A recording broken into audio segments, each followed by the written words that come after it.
بلوچستان کی عوامی پارٹی کے مرکزی نائب صدر اور سابق صوبائی میر حاجی اکبر آسکانی کے تربت آمد پر کاروان حاجی اکبر آسکانی کے کوارڈینیٹر میر خلیل آسکانی کی سربراہی میں سینکڑوں گاڑیوں اور ہزاروں کارکنوں اور ووٹرز کے قافلے کی شکل میں تربت ایئرپورٹ پر ان کا شاندار استقبال کیا، نعروں کی گونج سے پھول نچھاور کر کے خوش آمدید کہا اور ہزاروں حمایتیوں کے جلوس کی شکل میں حاجی اکبر آسکانی ہاؤس پہنچایا گیا۔ اس موقع پر کیچ 1 PP 25 بلیدہ کے امیدوار میر عبدالعزیر آسکانی اور دیگر رہنما موجود تھے۔ آسکانی ہاؤس تربت میں لوگوں نے بڑی تعداد میں حاجی اکبر آسکانی کی قیادت میں بلوچستان عوامی پارٹی میں شمولیت اختیار کی۔ اس موقع پر حاجی اکبر آسکانی نے کارکنوں اور حمایتیوں سے خطاب میں کہا کہ میں سچائی پر یقین کرتا ہوں، آج میں سرخرو ہوں، یہاں لوگ ذاتی مفادات کے لیے ہر 5 سال میں پارٹی بدلتے رہتے ہیں، ایسے لوگ کسی کا وفادار نہیں ہو سکتے بلکہ موقع پرست ہوتے ہیں۔ مجھے اپنے کارکنوں کے جوش و جذبہ دیکھ کر محسوس ہوتا ہے اس بار میں اپنے حلقے میں کلین سویپ کروں گا۔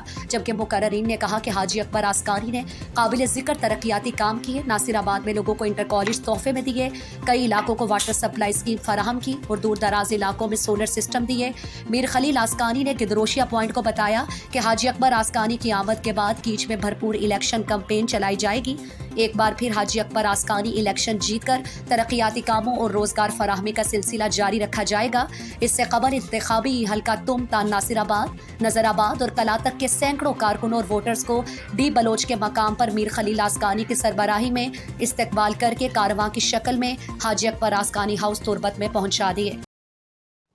مزید دلچسپ معلومات اور خبروں سے آگاہ ہونے کے لیے Gedrosia point Facebook page, Instagram, Twitter کو فالو اور یوٹیوب چینل کو سبسکرائب کریں۔ بیل آئیکن بٹن دبانا نہ بھولیں